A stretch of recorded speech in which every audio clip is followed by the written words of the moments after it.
What is going on, guys? This is Kyle from the Shadow Realm. Today we're going to be bringing you Zombie Orcust Danger, or ZOD for short, for May 2019, or June 2019 basically, because it's the last day of May, at least when this video goes up. This deck is a really nice refresher to the old Orcust engine. It actually utilizes it quite well, with all the discarding and stuff, and of course the dangers are always very helpful in this build. With Ballardrock, our main boss monster, you get a lot more control elements, and overall it's just a really fun version of the Orcust deck. So we'll go right into that, but before we do, there are a lot more cards in this deck right now, so it would take a while to explain every card in detail. I'm assuming that you have some regular zombie experience, like the zombie deck, and how all the cards work, like the generic engine cards. So I'm not going to explain them too much. I'll leave a video from the last deck profile in the pinned comment down below and in the description, so if you're interested, check those out.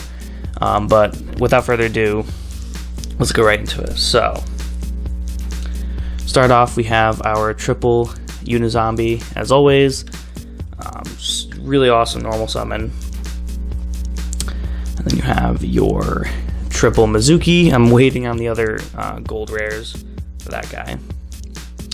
You have the two Ballardrock, main boss monster. Really easy to get out for the most part, and he just adds a lot of awesome removal, non-targeting banish removal, which is really awesome. We got the two Glow of Bloom to get to him. The two Banshee. Banshees, you only run two because you mill it a lot, and then if it's in your, you want to also see it in your hand so you can discard it, so you can get Zombie World as quick as possible. Her effect is a quick effect in the graveyard, so you can easily just switch it out if you don't want to use Babel anymore, so it's really nice. And then the one Gozuki, you only play one because he's not dark, and he's the only one that you would want to summon that isn't dark, because Mizuki's Earth too, but you know, he's just Monster Reborn. But yeah, Mizuki just Gozuki mills from the deck, and then Frolin, I bumped her down to 1 because she is searchable, and I was really a big advocate for playing 2, but if there's just not enough room. This card, the deck's already a lot more than 40 cards, at least that I like to go, so adding another Frolin doesn't seem necessary. I also learned that her effect doesn't trigger Ballardrock because it's during damage, so you can't do that awesome attack banish combo. So yeah, I thought you could, but you can't. Either way, she's a really good defense card. Now for the hand traps, you play 3 Ash, obviously. Still, you know, best hand trap hands down. Yeah, get it.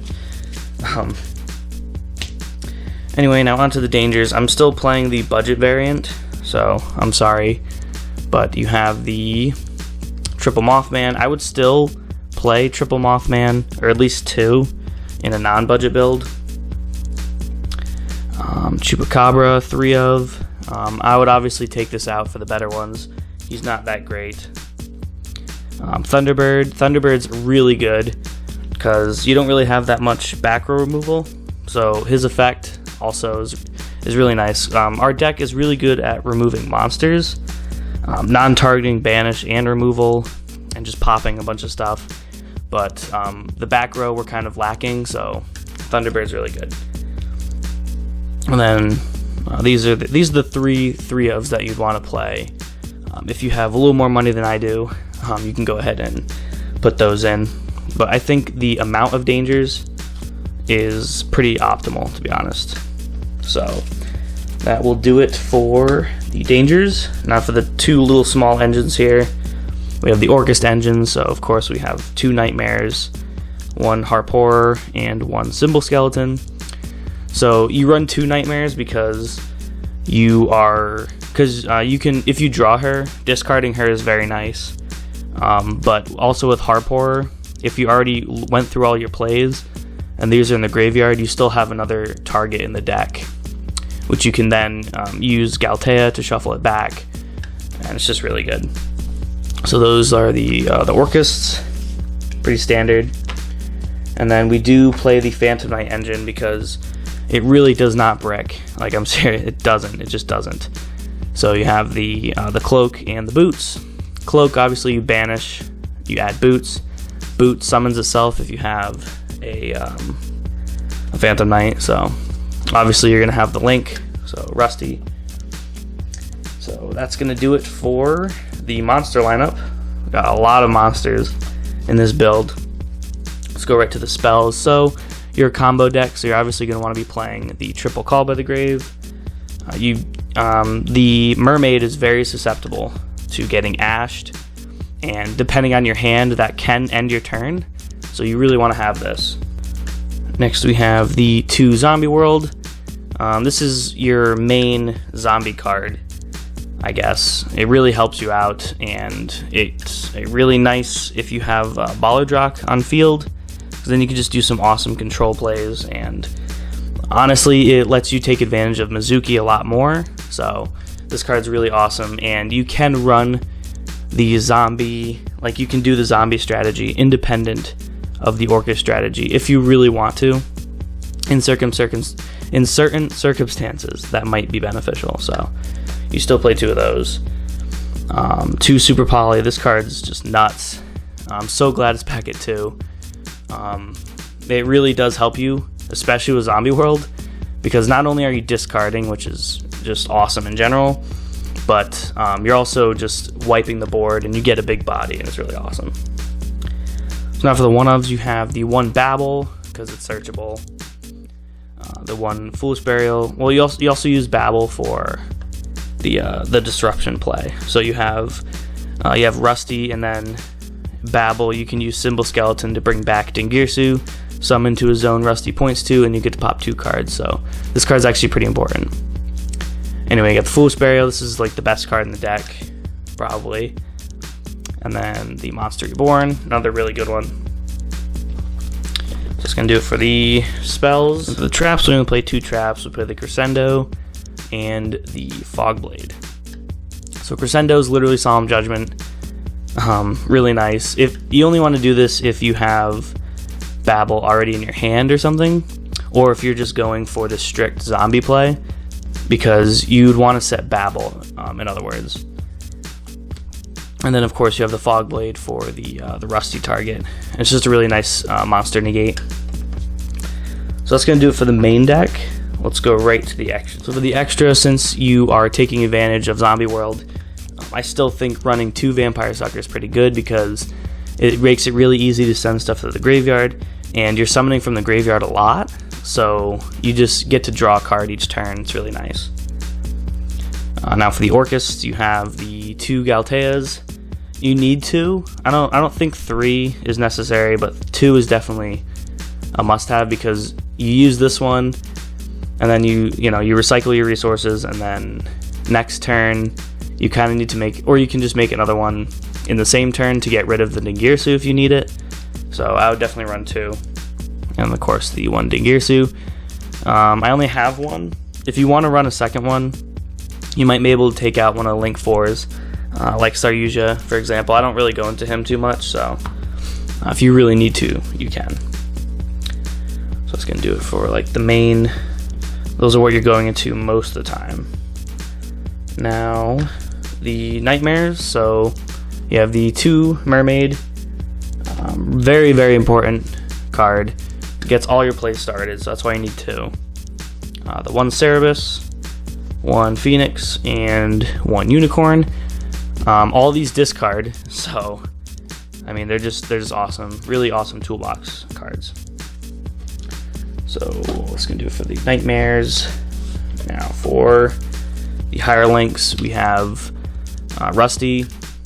This is for the disruption combo, so you really want to have him out. Saryuja, again, if you have another Dingirsu, you can probably take this out.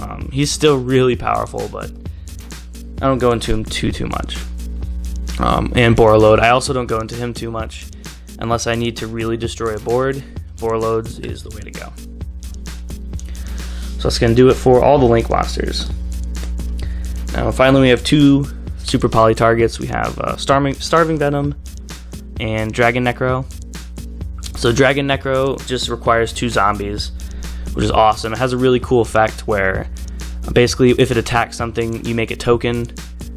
Neither of them are destroyed by battle, and then the opponent's monster gets 0 attack, and the token is a copy of that one, so then you just swing the token into it and like deal a bunch of damage. It's really cool. And then Starving Venom, again, it copies abilities, and then when it's destroyed, it just blows up your opponent's field, which is really cool. It requires 2 dark monsters, and they have to be on the field. But Super Poly requires them to be on the field anyway, so it doesn't really matter.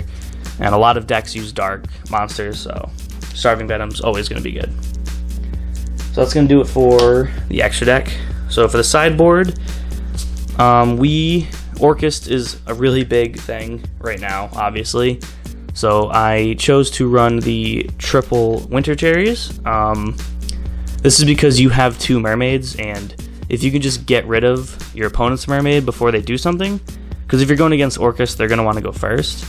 So you just side this in, get rid of their mermaid. They're kind of stuck. So this is really important right now if you are playing Orcust.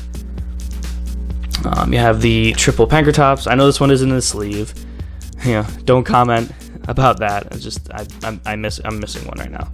But yeah, triple Pankratops, really awesome. Triple Sekka. Jesus. Next you have the triple Denko Sekka for the back row hate. As you can see, a lot of this sideboard is back row hate because we have a lot of good monster removal and negation, but the spells and traps are kind of lacking. So Denko is really awesome for that.